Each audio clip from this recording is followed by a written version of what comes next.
Good morning, dear students. I am Miss NAVEDA SHAIKH from Brahan Mumbai Mahanagar Palika MCGM virtual class. I welcome all my dear students to another and interesting session. In today's session, we'll be learning something new and interesting from a science textbook. So let's get started. Good morning, dear students. I am Miss NAVEDA SHAIKH and we'll be learning natural resources, air, water and land. In our previous class, we've already learned about air. Today, we'll be learning about water and land. So let's get started. Water. From the very beginning of the day, when you get up, you along with your family members require water in so many different ways, right? In so many ways like drinking, for cooking, our plants need it, our animals, our pet animals that are there in our houses, like if you have a fish tank, you need water. If you have pets like dog, cats, you need to bathe them, you need water. If you have a vehicle, you need to wash it, you need water. For if you want to go from one place to the other, you need transportation like sea transportation, you need water over there. When there's a fire outbreak, water is required for drinking. So many different ways. These are our favorite ways to use water. Okay, so you can imagine how much amount of water is required daily in a single house. Like if you need water in so many different ways, same things are required by the other family members as well. Even they need water for drinking, for bathing, for eating, for preparing their food, or for washing their clothes, utensils. Everybody needs water, right? So this water which is there, is it sufficient for us? So how much water does the world actually have for use? Now we have learned that water and land on our surface of the earth, the proportion is 71% is water, whereas 29% is land. But this 71% of water is again further divided into 79% of water which has salt water, 2% is frozen fresh water in the form of ice glaciers, and only 1% is available for drinking purpose. Now, as we learned that we require water for so many different activities outside, but our body also requires water in a very large amount. Our body and most of the living organisms' body mainly is made up of water. The blood in your body is also nothing but water along with other components. Okay, so you need water in various other activities inside your body also. So you need to drink at least 3 to 4 liters of water every day so that your body functions properly. Even other living things also require water. Depending now, the amount of water that they require depends upon their size and their work that they do. Now let us understand the various forms of water. In nature, water occurs in three states. First is solid, like here you can see glaciers and icebergs. Then you have water in liquid form, like rivers, ocean, ponds, the normal tap water that you have in your houses. The third one is gas. The steam that you see coming out, it is nothing but the form of water. Another important thing that we've already learned is water doesn't have any color, odor or taste. Odor means any smell, okay, when it is in pure state. Many substances easily dissolve in water. Means if you add something to water, it easily dissolves. Like if you make lemonade or nimbu pani, you just tend to put lemon into it, you add sugar, you add salt, and you just turn it around. You will notice that the water dissolves everything inside it, and you cannot see anything, right? You do not see sugar, you do not see salt, and you can drink it. Same way, if I'm adding your dispirin over here into water, it easily dissolves into it. And that is the reason water is called as a universal solvent. As I told you that most of the part of a body and living organism is made up of water, the blood of animals and the sap in plants contains a very high amount of water.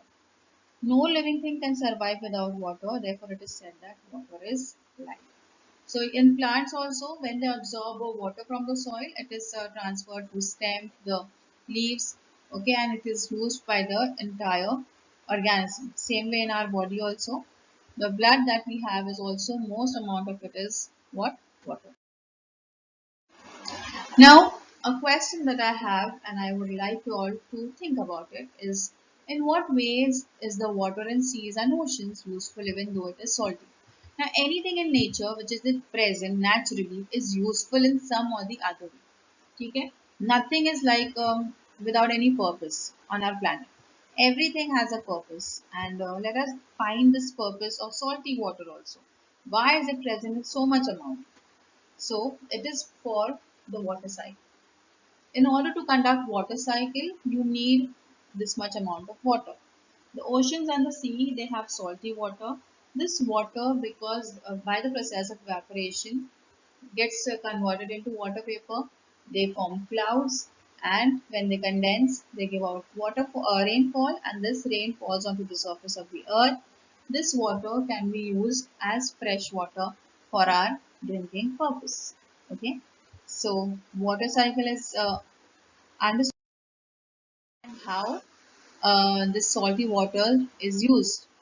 So water cycle is a very interesting process which helps us to provide us with fresh water, and it is the only source by which fresh water is supplied to the planet Earth. Okay, here you can see oceans, you can see evaporation taking place, cloud formation, then condensation, and then precipitation. Okay, so this is what water cycle is. And we know that water is present in large quantity and we need to use it every day. Okay, so water cycle, it helps us to regulate this water. The water vapor formed from ocean is the main source of water in the water cycle. It gets converted into rain, creating fresh water sources on Earth. Now let us see a few sources of water on our planet which are contributing, okay, for our drinking purpose.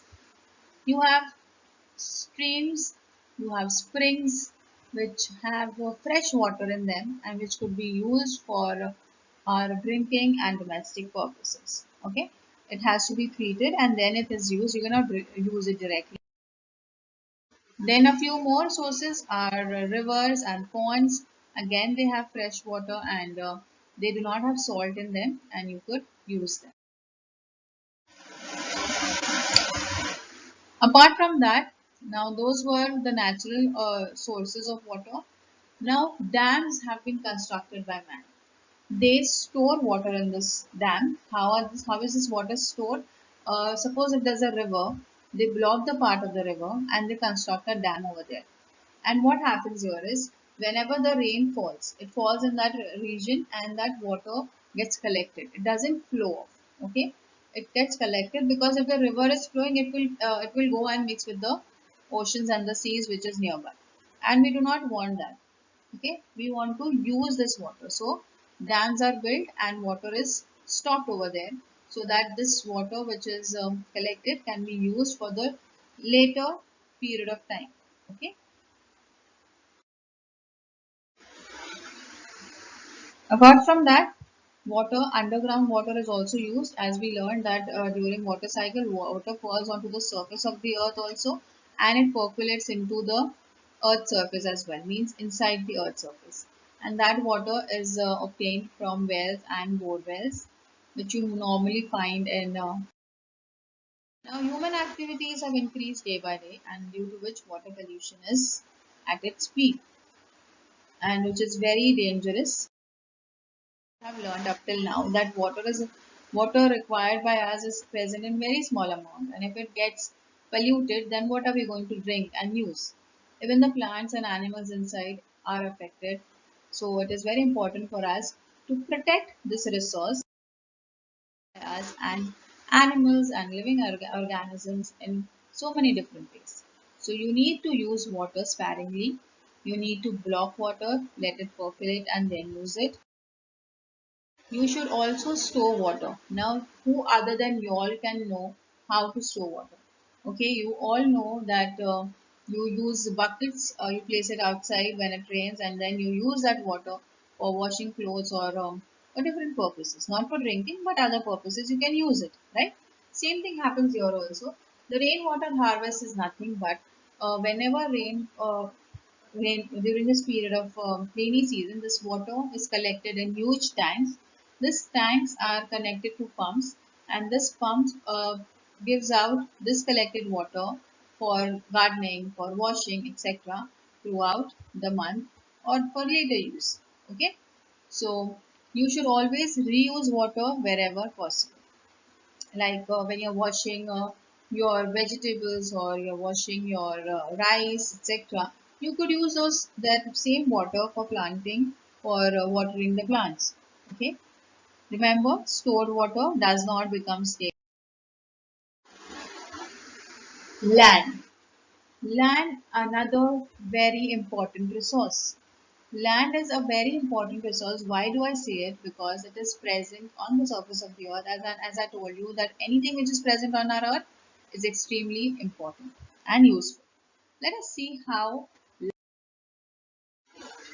Now, all living things here, you can see, including animals and plants and humans, we all use land as a way of living over it.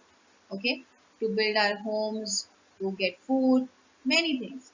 Some terrestrials also dig burrows inside the ground to take shelter. This means that we are making use of this resource, right?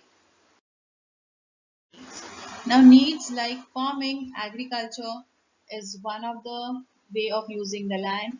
We also see that plants also require this land to get their food, right? To get other organisms. We also need plants. So we are also making use of it, which is very important resource. We make use of land for building our houses so that we can be safe in it. We also get oil, natural gases, minerals from land.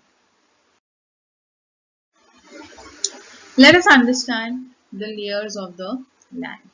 Now, at the very top, you will find a layer which is rich in plants and animal remnants, means over the period of time when plants and animals die, they settle onto the surface of the earth, the topmost layer, that is called as the humus.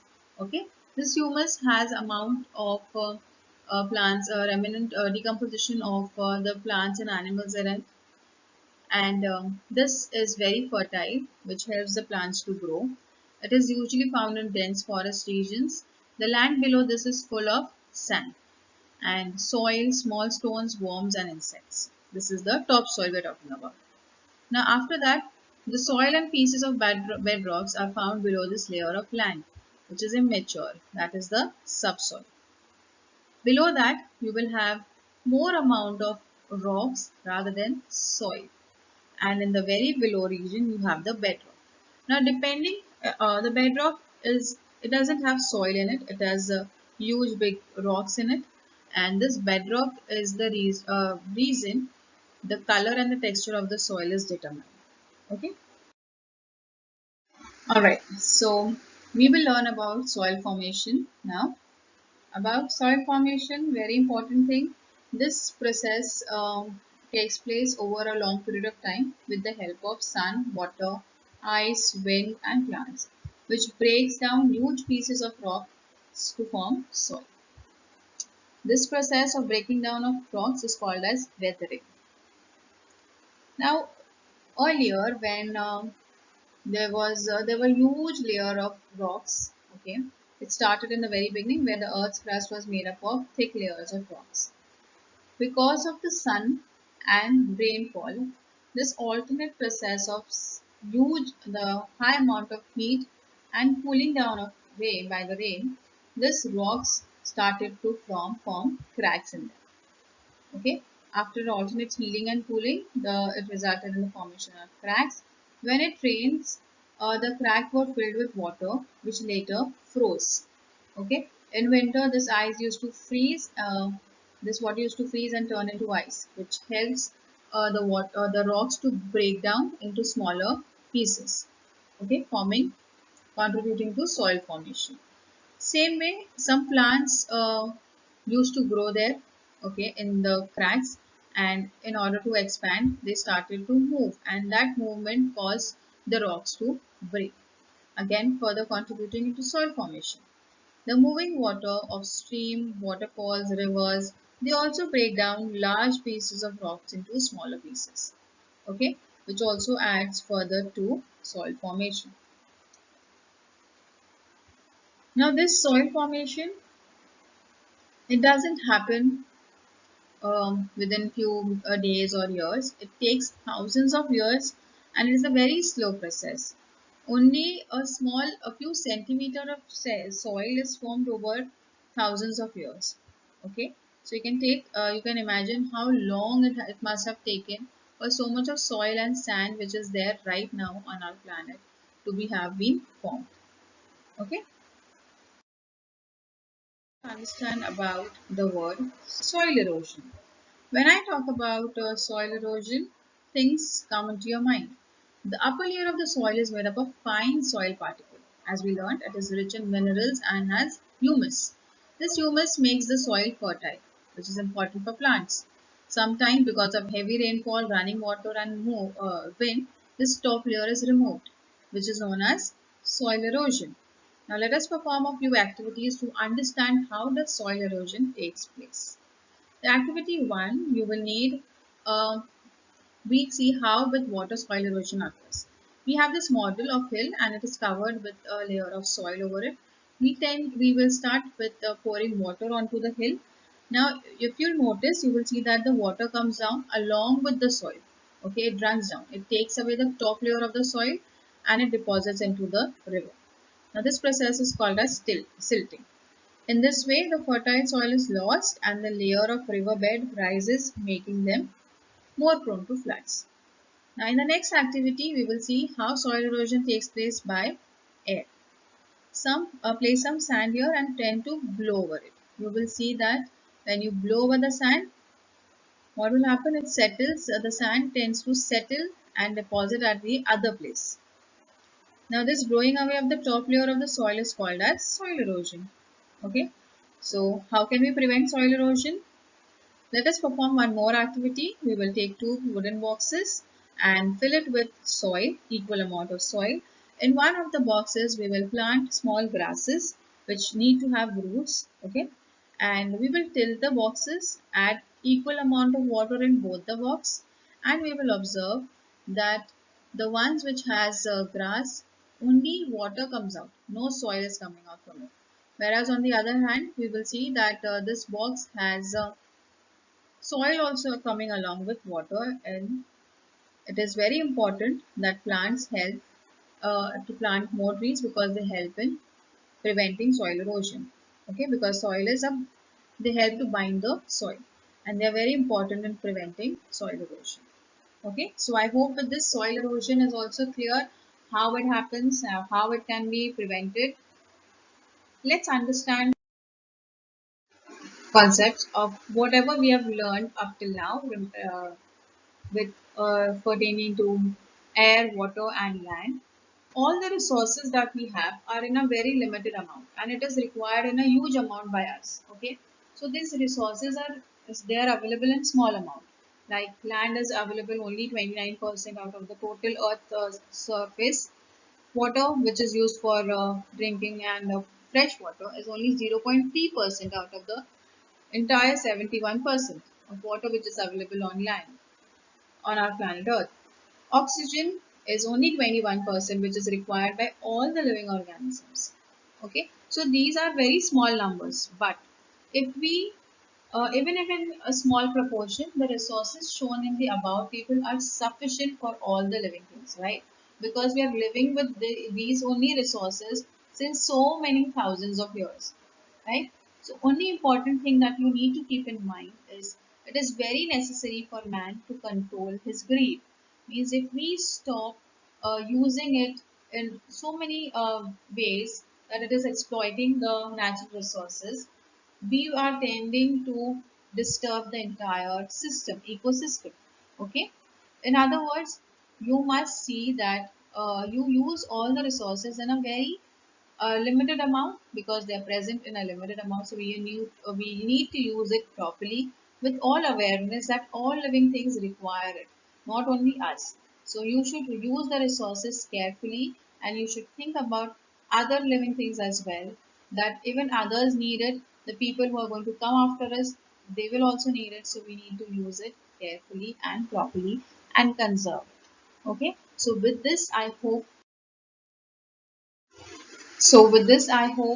everything is clear, and you will now be more responsible and use the resources which are available to us in the surrounding in a proper manner, and not waste it unnecessarily, because we have other people also and other living organism also who need them.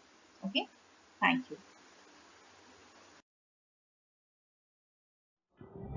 If you liked our video, please subscribe to our channel and do not forget to hit the like button. Hope this session was quite useful to you. In the next coming period, we'll learn something new and interesting. Till then, thank you.